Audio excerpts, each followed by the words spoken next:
सबको जय मसीह की। आज हम अंगूर के बाग के बारे में बात करेंगे जिसका जिक्र बाइबल में दिया गया है। दाखलताएं और दाख की बारियां भी इसे कहा जाता है।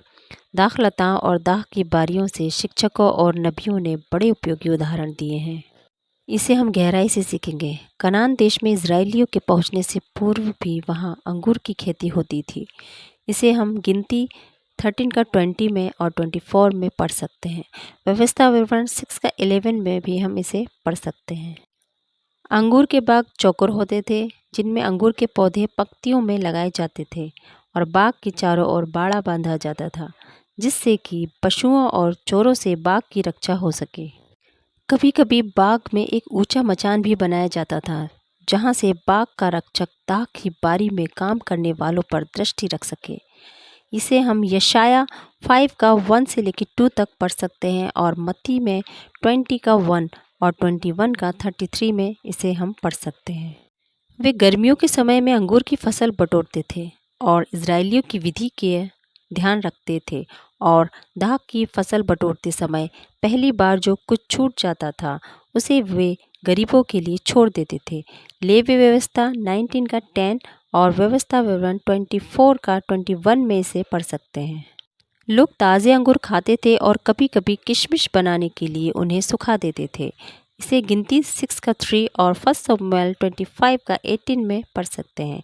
परंतु अधिकतर अंगूर को दबा दबा कर दाखरस बनाया जाता था। वे प्राय अंगूरों को पहले पत्थर के होज में भरते फिर पैरों से रौंद कर अंगूर का रस निकालते थे। इसे आप यशाया 5 का 2 में और 16 का 10 में और 63 का 2 में पढ़ सकते हैं। मत्ती का 21 का 33 और प्रकाशित वाक्य 14 का 19 से लेकर 20 तक आप इसे पढ़ सकते हैं। पुराना नियम के लेखकों ने इज़राइल को परमेश्वर की दाख की बारी से संबंधित बतलाया है। परमेश्वर ने इज़राइल को मिस्र से निकालकर एक अच्छे देश में आरोपित किया और हर एक ऐसा कार्य किया जिससे वह उसके लिए अच्छा फल लाए। परंतु परमेश्वर की जैसी इच्छा थी उसके अनुसार इज़राइल फल न ला सका, अतः परमेश्वर ने उसकी ओर से दृष्टि हटा ली। परिणाम स्वरूप शत्रुओं ने इसे लूट कर नष्ट कर दिया।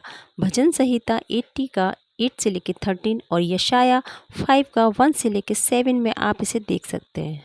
गैर यहूदियों ने यीशु को स्वीकार किया लेकिन यहूदियों ने यीशु को अस्वीकार किया।